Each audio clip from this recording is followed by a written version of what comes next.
Hello, you wonderful people, and welcome to another episode of Not Too Comic Book. This week on the show, we're talking about TV shows that are adaptations of comic books. For today's episode, I'm going to talk about Peacemaker Season 2, Episode 6. Great episode. A lot of really interesting things went down in this episode, so let's break it down. Well, first and foremost, let's start off with the opening, which obviously Chris is sitting down with this Earth 2, or this Earth's Harcourt, and his brother and his dad, and they're celebrating, they're all together. Then there's like, oh, this little get together, and they're like, oh, let's take this photo with the fans and stuff, and it's kind of a cute thing. And then it ends with all the faces melting, and you're like, well, that's not disturbing at all. So you're like, considering the name of the episode is Ignorance is Chris, I'm always a big fan of puns. I mean, a lot of the episode titles for the show have always been puns, but so it's like, okay, so the truth about what this world is definitely coming out this episode, and boy, oh boy, did it. And it goes in line, like, everyone was theorizing. Once again, I would have, if it wasn't for the internet, I never would have seen that twist coming, because I would have never paid attention to notice, there's no person of color in the background. It's like, and that was a conscientious choice and stuff like that, so we'll get into it as the episode progresses, but we cut back to our prime Earth, and they're our squad, or our go bring Peacemaker back squad, is at Adrian's place, and they're going to use his mom's place because that's where he operates out of. And his mom is the sweetest person, but Adrian wants nothing to do with her. I think it's so interesting that he, like, when his mom's like, oh my god, you're John, she's like, wow, honey, he's not as nerdy as you said he was, which is ironic considering she just talked about the fact is that he hasn't had any friends over since his D&D campaign came to an end. It's like, D&D is super nerdy. Like, that's next level nerdy to put together a crew for D&D. It's like, come on, But also maybe that coincides like why he likes Economos so much is because it's like, oh, you are a big nerd, and like, I'm, maybe that's what that is. But his mom is so sweet. She just wants to be so involved in his life. I mean, it's also like her meeting ads and her like hugging her and everything. It's like, she really sweet. And he's like, Mom, geez, leave me alone. Kind of going a little. I mean, he doesn't say that, but he gives off like, a much harsher Napoleon Dynamite, geez, God, type of like energy. I mean, it's like a teenager being like, I just want my space, Mom, leave me alone. And then she's talking about Harcourt, because she thought her name was Hardcore, and she even says, "Don't worry, people make that mistake all the time." It's like, "Oh, I just wanted to meet Adrian's girlfriend," and he's like, "Mom, shut up!" And she just kept going, and it's like, "Oh, really?" It's like, "Yes, you're a girlfriend," and talking about, I think you being slutty isn't a good enough reason to break up. It's like, the fact is, it takes the right type of man to basically set a woman on the right path or some shit like that, and so it's like, I love that he's like, yeah, my mom's crazy. My mom has dementia. She's confusing with my other girlfriend. It's like, oh, cool. It's like, he's like, I have to come up with excuses while I'm out there doing superhero stuff. It's like, oh, interesting. So your mom has no idea what you do, that you're vigilante. How would she feel about it? Like, her being who she is, I do feel like his mom would be extremely supportive. Like, oh, look at my little big hero. And he'd probably have to say, shut up, Mom. But, and I also love the whole thing of Hardcore's like, oh, and slutty. He's like, well, I had to base something in reality. I was like, Jesus Christ. And then they see Adrian's place, and it's like filled with shit ton of drugs and money. And they're like, wait, what? It's like, you told me to pay for breakfast. Like, it was like, and you got all this money. He's like, of course I'm not going to spend this money. He's like, first and foremost, I can't give it to the cops because they might, be corrupted, and they might use it for some bad stuff, or they might use it on themselves. So I kept it all, but I'm also not going to use it. It's blood money. I'm like, he has such a weird moral compass of what he's willing to do. We've talked about it in last season about the stuff he's willing to kill people over, like graffiti. And then it's just like the moral compass is just all over that's just why he's such a wackadoo character. But I love that immediately everyone's looking around and trying to stuff their pockets full of money. I get it. It's free money. Adrian's never going to use it, and no one's going to miss it. So it's like, I don't know, it's up in the air, so I might as well take advantage of it. But I'm like, it was never in police evidence, so it's not like that those serial numbers have been registered, So it's like, it's fine. Might as well take advantage. But I love that everyone was in on that bit. And so they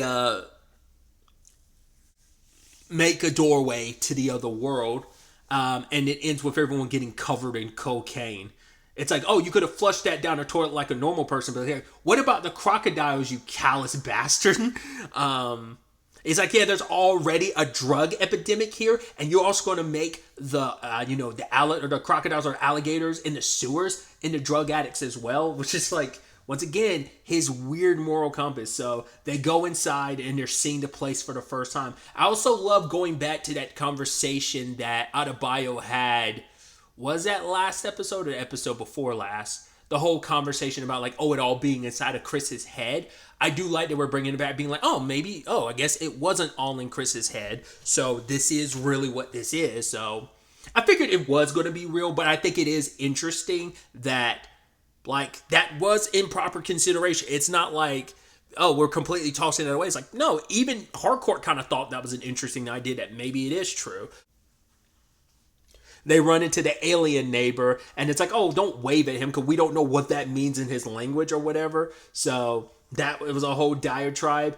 And I also love that when they finally get to the door, the proper door, that they get in because Adrian knows the password, which I'm like, there's got to be significance to those numbers, because I'm like, I was like, all right, I forgot, like, Adrian was here when they went to go chop up the body. I was like, of course he's got it memorized.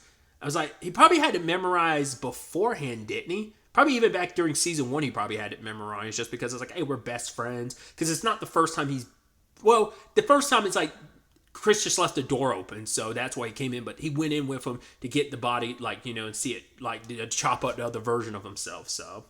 Which is what Adrian's super hyped about. He's like, yo, I'm excited to go to this other world and meet this other me, what he's going to be like. It's like, no, we're here for Chris. That's it.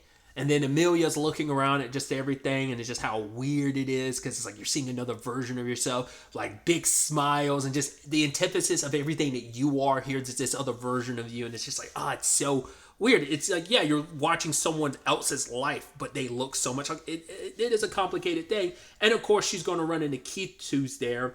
And she's like, yeah, Chris told me to come back and get this thing. And there's a snow globe. It's like, yeah, he wants me to take it to work. And he's like, yeah, that's the one that our mom gave him right before on her deathbed. And just immediately going like, shit. It's like you had to pick up the most sentimental thing here. Which begs the question, like, is that how it went down in the other world too? Like, does Chris have anything like sentimental like that in like the Prime world from his mom? Because that mom is a subject that was never brought up, but it's like, oh, we find out because of the post-credit scene, she died when he was 2, which is like, oh, that's extra sad. He never got to know his. So when you think about that in retrospect, if that's exactly the same, at least to that degree in the Prime world, that makes like his relationship with his dad even sadder, because the only good he's ever had in his life as a kid was his brother, and they were pitted against each other by his dad, playfully, but also for real. And so all the good people in your life died when you were young. Your mom, you were 2 when your mom died. Your brother died when you were both like preteens. It's like, Jesus Christ, dude. Maybe, just maybe, that played into why his dad was such a piece of shit in the Prime world. Not necessarily gives him an excuse in this world, but maybe in the Prime world it gave him an excuse because he was mad at the world and was lashing out. Or maybe even when Chris's mom was around, he was still a piece of shit, So that's also sad too, because Keith is gone, and Keith was at least around to know their mom a few years more than Chris did, and because of that, he probably has some memories of their mom, whereas like Chris has none, because he was 2 at the time. So it puts things in perspective like that when you're like, oh, that, like I said, it just makes it even more tragic and sad when you really sit there and think about it. So Harcourt goes along with Keith because it's the fastest way to potentially find Chris, who's supposed to be taking her to Argus. I was actually halfway expecting her to run into Rick Flag Jr. because she doesn't know that he's in this world, that he's still alive in this world, because that conversation never came up. So doesn't mean that she still can't get blindsided potentially in the future, but we'll see. We don't know if Joel Kinnaman's going to like make any other appearances this season or not.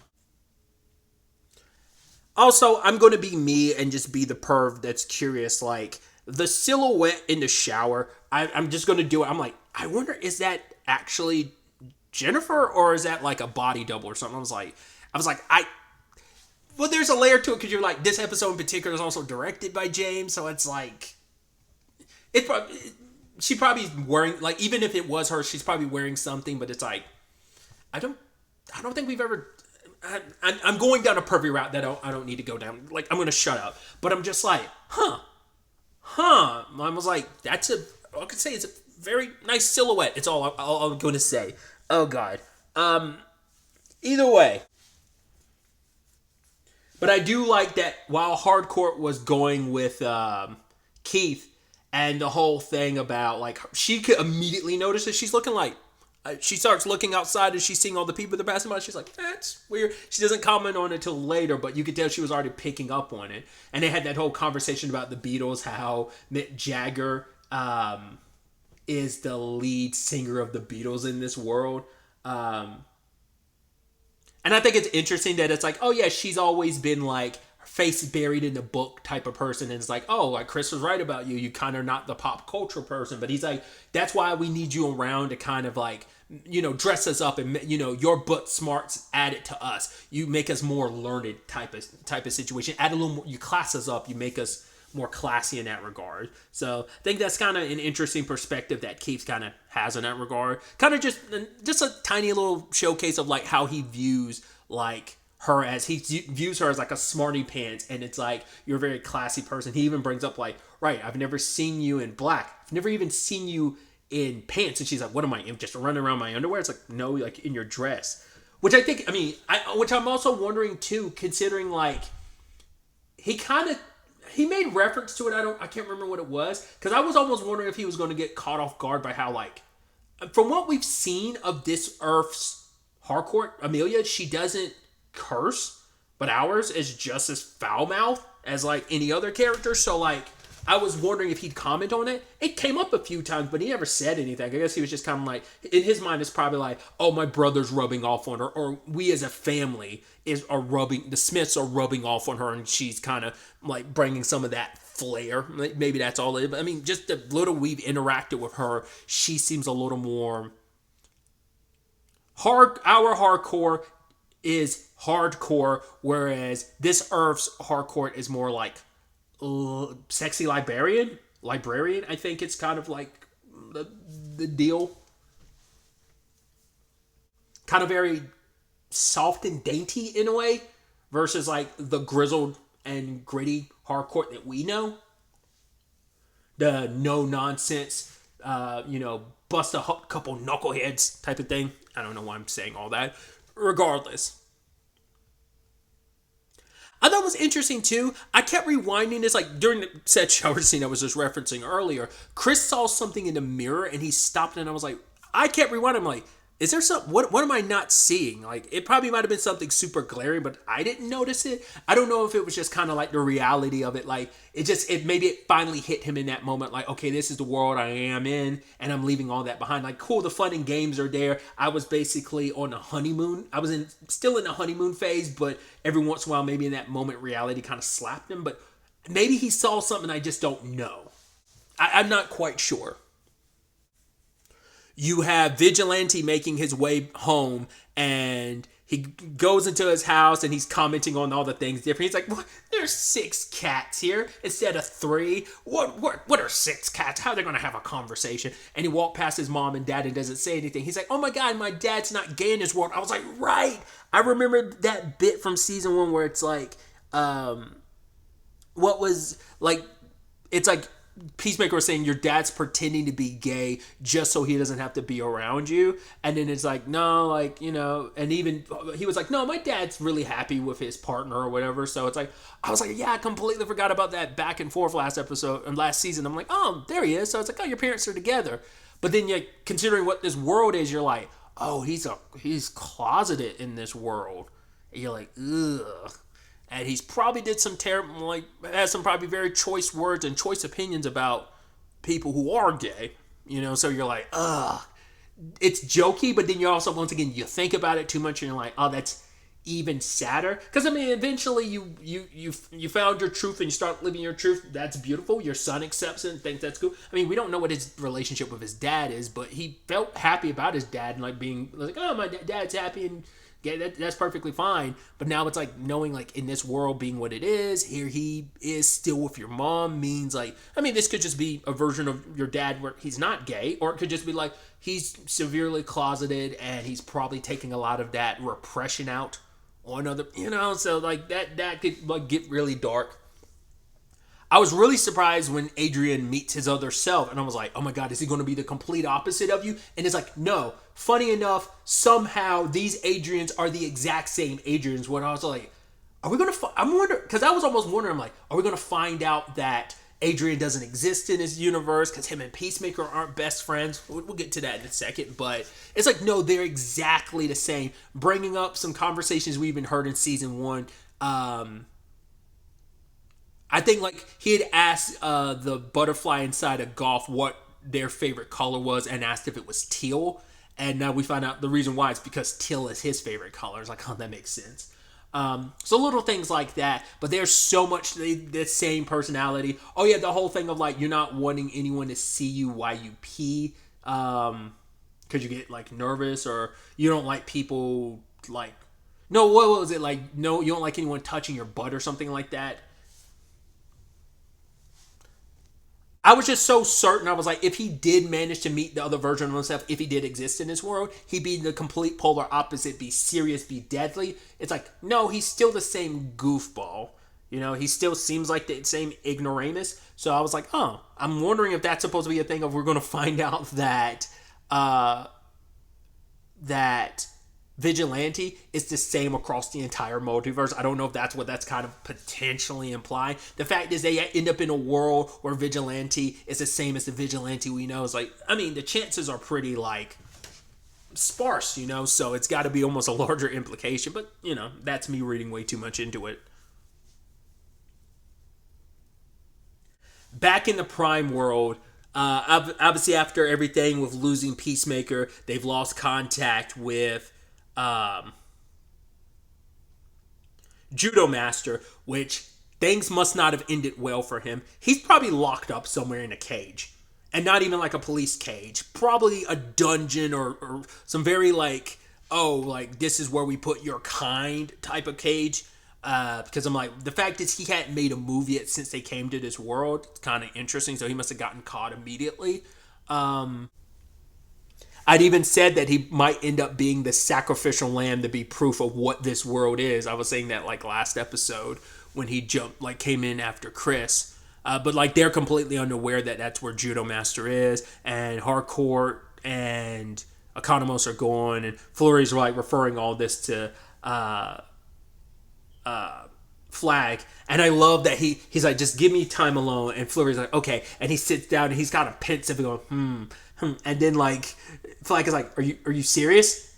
Alone, please. He's like, oh, he's like, fucking idiot. I love it. I loved it so much. And so we see Flag call in someone. It's like, oh, someone at Bell Reeves. I'm like, who's it gonna be? Who's it gonna be? One of the big cameos that we've heard about. And lo and behold, like since we're at Bell Reeves, I'm like looking at it. I was like, the cane and everything. I was like, is it gonna be? Because it's like, to be fair, like I was like, well, it would make sense if he had a cane. And lo and behold, it is. Like, so I was like, yeah, because Crypto did fuck you up big time. It's interesting too. I show like he referenced 2 specific characters, and I went on a Googling spree for a tiny bit because the episode just came out tonight, so I don't know if anyone put anything out there. But like Googling some stuff, because I was like, when I heard like, okay, bear-sized dragon-skinned person, I was like, well, dragon-skinned. The only dragon-skinned character off the top of my head that first comes to my mind is Dragon King. But I'm only familiar with the character because of the TV show Stargirl. But I was like, but he's not bear size. And I was like, I googled that DC character, bear sized dragon skin or whatever, or maybe dragon skinned characters. The first name that came up, I don't know if there's any correlation there, is Killer Croc. I was like, really? You feel like he probably would have referenced something else? Probably would have said crocodile instead of dragon skin if he was referencing Killer Croc. But I'm like, well, we still don't know how much of Suicide Squad is canon. We know Enchantress exists in the mainline DCU, but we don't know how much of, if any, of the Suicide Squad until like it's expressly said. Assume it hasn't happened, and that's not canon. That's kind of the takeaway. It's always been James Gunn's point. Until it's expressly said this happened, you know, characters existing, sure, connection, sure, but like direct events of everything in Suicide Squad happened, we won't know until like they directly say stuff that directly corroborates or like contradicts the events of Suicide Squad. So can't say that for a fact. But then I was also thinking like, even if it was like Killer Croc, I'm like, who the hell would be like the glowing? He said the twink that glows with cartoon eyes. I'm like, who the fuck is that? The person I saw being named in that moment was like, through Googling, was like Phosphorus's name. Dr. Phosphorus's name came up. I was like, well, he would be here. Because we also don't know where the hell the Creature Commandos stand now that like Waller's on the outs and Rick Flag is kind of running Argus and stuff. Like, we don't know where they stand. Because I'm like, I don't even know if they're a subset of Argus. I think they are. I think, right? It could easily be someone else, but like I said, just based on Googling, like, Phosphorus's name is the one that I saw come up. Because even the bared skin person, other people I saw named, and I looked at these characters, can't be them because they're not dragon skin, but like there's a character named Chemo, and there's another character called, God, what was it? Blockbuster. Neither one of them fit the dragon skinned, like, aesthetic that he was talking about, so... Like I said, episode just came out tonight. Probably like a lot more people will probably zero in, and the sweaties out there will be like, well, obviously it's this character. It's X, Y, it's X and Y, yada, yada, yada. So maybe I'll probably look tomorrow and then see if like there's any like guesses or confirmations that people have kind of surmised. And, I might leave a comment if I find out who those characters potentially are. Either way, I went on my whole diatribe. We also found out how long Lex is in prison. He's in prison for like 200 some years. I was like, Jesus. I mean, granted, you did all the terrible things you did. You murdered a guy. You also like almost destroyed a city. You did all the terrible shit you did in Superman. So it's not out of the realm of possibility of like, yo, that stacks some heavy duty crime against you. So Flag is saying like, oh, I'll move you to a different prison. What was the prison? I believe the prison was is it Null or Cole?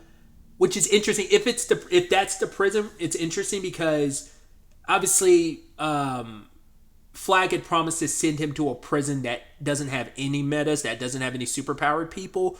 But apparently that's a very superpowered, like, heavy, like,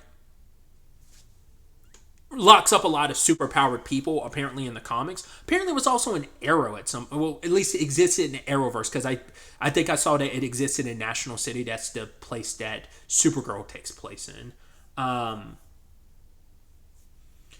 So I've probably seen the prison a couple of times throughout the course of that series, but yeah, like at least in the comics, it solely houses like superpowered people, or at least like pretty high up criminals. So they're like, I don't know if Flag said, once again, maybe it doesn't serve that same purpose here in the DCU, but I'm like, that's interesting if he's lying to him and sending him specifically to a prison, knowing that there will be superpowered people there just to fuck with Lex more. I don't know. And obviously they also had that conversation of like, oh, remember when we were talking and you were saying like, hey, metahumans aren't that bad, they're not going to run things. And lo and behold, all this time later, they're running things. I was like, yeah, sort of. So obviously he doesn't want to give too much credit to Lex because, well, Lex is the maniac that he is and caused all the trouble that he caused. But it's like, I need your help. Because he's not worried about Peacemaker, because he's like, Peacemaker is like, is he a meta? It's like, no. Then clown vigilante? Who cares? It's like, he's a clown. Let him do whatever he wants. I don't care. Like, it's only like the metas that he's really worried about. Which is so interesting because like he definitely has contempt for metas, but Superman, his hate for Superman supersedes even his dislike of them, because it's like he tried to make it seem like I don't like the only metas he likes are the ones that he makes. So like, more so like the engineer is the only one that he like was very nice to, because she was a regular human and she's a byproduct of human technology and making, versus like, oh, you come from a different planet, you powers, that whole thing. So either way, he needs Lex's help tracking the device and stuff. So once again, we know that this show play some kind of, not backdoor pilot, but lead up to the next movie in the Superman saga. Not necessarily a sequel, but Men of Tomorrow. So we're obviously with Lex's introduction, reintroduction and stuff, it does set that up. Lex is going to be a key character in that. So I'm curious to see what the aftermath of this is going to be like. If, like, will Lex end up being moved? Will he break out of this prison by the end of this season? Will he be able to use some of this stuff to, like, throw out the government's case against him and get off on a technicality? Because, like, all the stuff that Flag does kind of, like, puts a stain on his case.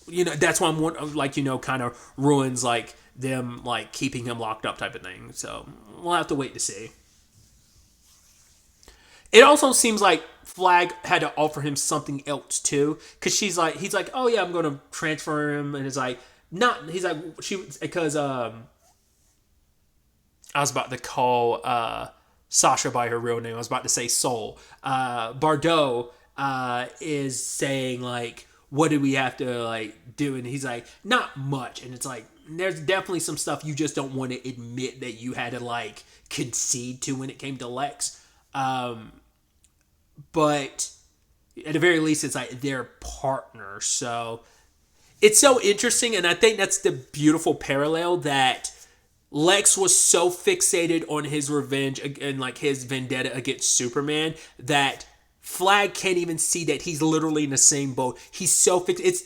He's using it as a guise. Like, yes, the whole world did almost get split. The city definitely did of Metropolis because of what Lex did. But this is more so about, your pretense is, oh, we're trying to protect the world. The real thing is you just want to go after Chris. You want your revenge against Peacemaker, and that's driving your decisions, where you're like not realizing how much like Lex you are in this moment. And that might be what Lex ends up using against you.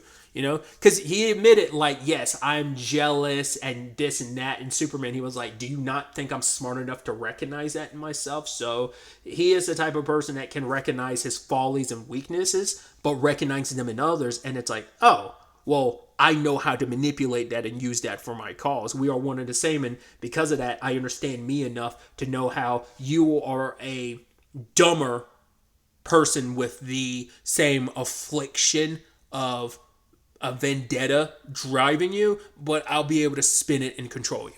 That's my thought process. But either way, I'm sorry I went on such a huge, massive diatribe. But continuing back in the other world, we have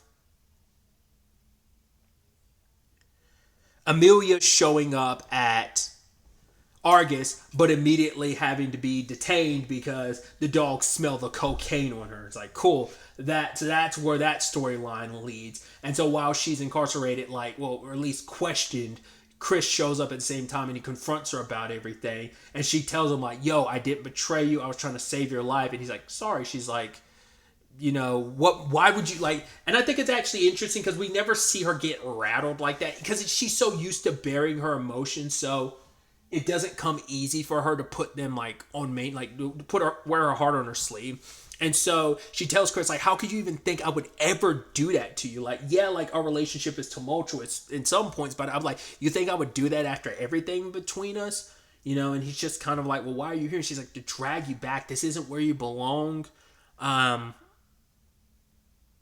they're kind of in that complicated space where he's just like, I want to talk about the boat thing. And it's like, he's like, you dated Red Flag Jr. And she's like, well, we were friends and he had a girlfriend. So it's like, but yeah, like, no wonder you never wanted to be with me. Like, dude, like, I'm in love with the girl who I killed her boyfriend. It's like, well, it wasn't my boyfriend. So, but it's like, he was someone you deeply cared about. And she also admits, like, well, as you know, like, I hated your guts in, season 1. But it's also like, yeah, I came to, like, change. And he's like, I know that. It's like, and she's like, I know you know that. And even he's like, but I'm in love with you. And she's like, she didn't want to admit that to Adebayo, but it's because she already knew. She's always known how Chris has felt about her, like, and she's felt it a little too, but it's not even the Rick Flag Jr. of it all. I'm sure his dad being around probably adds a little to that guilt, but I think it's more so than anything. It's like she doesn't think, because I think maybe, I like to believe she's seen that Chris is becoming a better person and he's growing, and she's just like, you're not the fucked up individual you once were. There's still some of that there, but you're working to make yourself better. To me, I'm stuck in my cycle. I can't break it. And it's like, I'm just going to ruin things. Because in her mind, it's like, I ruin everything. And I don't want to do that. Like, you deserve better, And I'm just lashing out just to feel anything other than what I'm feeling. Because she's like, I don't feel my feelings like you do. And just it's this powerful moment where she's like tearing up while she's saying all this. And it's not the easiest thing for her to kind of put her heart out there because she doesn't know how to. She's, once again, as Adebayo said, it's like, that's you crashing because you're so fucked up, So, but it's like, hey, that's what you and Chris have in common. You're both fucked up individuals. But the situation is, despite all this kind of being put out there, Chris is like, still wants to stay, Because it's like, for hardcore, it's like, what? If I tell you I do love you, you'll go back. But if I don't tell you I love you, you're going to stay. And he's like, I can't leave. My mom, my dad's here, my brother here. Even though they're hardcore, like, she's super nice. And it's like, she's not you. But he's like, I don't mean that as a dig. But it's like, I don't want to do this to them. I don't want to just up and leave them, especially considering, like, well, if he disappears, there's not going to be a Peacemaker to fill that void because, well, this world's Peacemaker is dead because of him, so.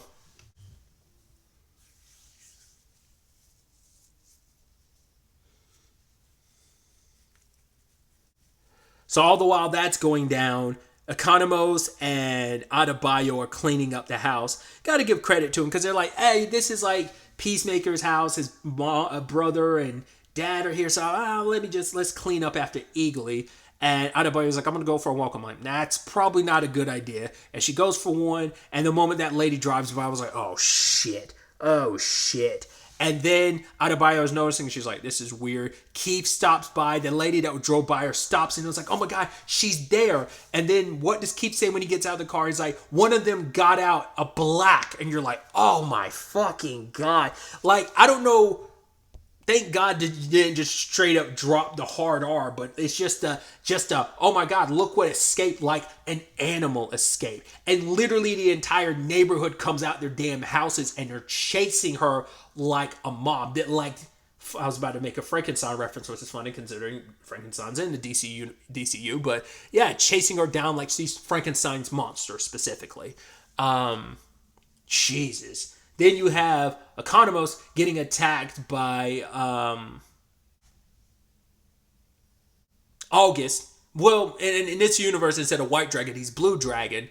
And damn it, stabbing Economos in the hand. Economos, he could have easily lied and just be like, yo, I'm Peacemaker's friend. He told, like, you could have come up with a lie, but he is who he is. He immediately cracks under pressure because he's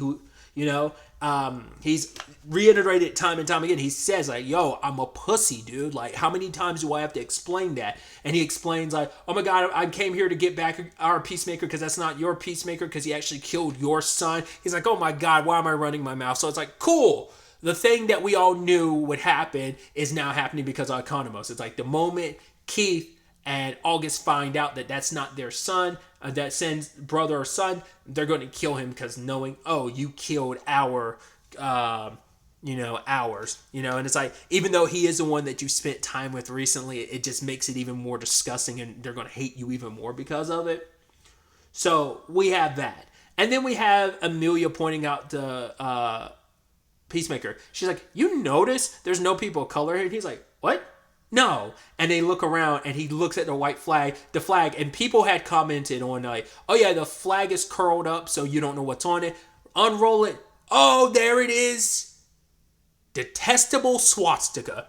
Cool. And it's like, yeah, this is a great universe, huh? And then there's the other hardcore showing up. So it's like, what do? How do you get around this situation? Like, are you going to be able to talk no jutsu your way out of this? Probably not, because everything that can go wrong has gone wrong in this moment. So I'm assuming Adebayo is going to get grabbed up. Hopefully she's able to get away, because there's also the good chance they won't lock her up. There's a good chance they might just straight up murder her. We'll see. But aside from that, like that might tie into where Judo Master is if they haven't done anything to him already. Like I said, they probably have him locked up somewhere, and if they catch up with ads, they're gonna lock her up in the same place too. Maybe we'll see some other characters. Like hell, we might even find like this Earth's Mern might still be alive, but he might be in a cage. That'd be an interesting reappearance of a character. It'd be funny. I mean, some other black characters that could be there. It's like a Bloodsport could be there. So I don't know, and that'd be interesting. It's suck ass, but I mean, it's possible. So yeah, it's gonna be interesting to see. We got 2 episodes left of this season. I'm very interested to see where this all goes, how this whole situation plays out on both fronts, in this effed up Earth esque world, and then also back in the Prime world with everything with Flag and Luther teaming up essentially. So, but really, that's all I want to talk about. So the next time we I forgot the also important other thing too. We found out that Peacemaker and Vigilante are enemies. In fact, arch nemesis in this world, because this Adrian is part of the Sons of Liberty, which some people have theorized if this world is effed up, maybe the Sons of Liberties were the good guys, and maybe they're like bumbling good guys are trying to make it through. I wonder if it's going to be one of those things where it's like, because when you think about it, like I talked about it, my introduction to the Sons of Liberty was Supergirl, where they played like a hateful group, and it's funny enough they are in a hateful world, being the good guys in that hateful world. Because I think they are like kind of that type of group in the comics as well. I read up on it a tiny bit when they first popped up. When they popped up in, what was that, episode 3? But I didn't read too deeply, so I don't remember off the top of my head. But yeah, I just wanted to kind of add that in there too. So that's kind of giving Adrian an idea about what this world is. And I guess that might be where our heroes like align. They might join up with this world's version of Adrian and work with the Sons of Liberty to like help stop like Argus and all the quote unquote heroes. I mean, we don't know if every superhero in this world is evil, or is it just a top trio? I mean, well, any white heroes, well, straight white heroes might be okay. Any gay or LGBTQ plus people of color as well will be, targeted. So, but before I cut myself off earlier, like I said, it'll be interesting to see where everything takes us going forward. But really, that's all I wanted to talk about. To the next time we meet, be happy, be safe, live life to the fullest, and enjoy it. Good day and goodbye.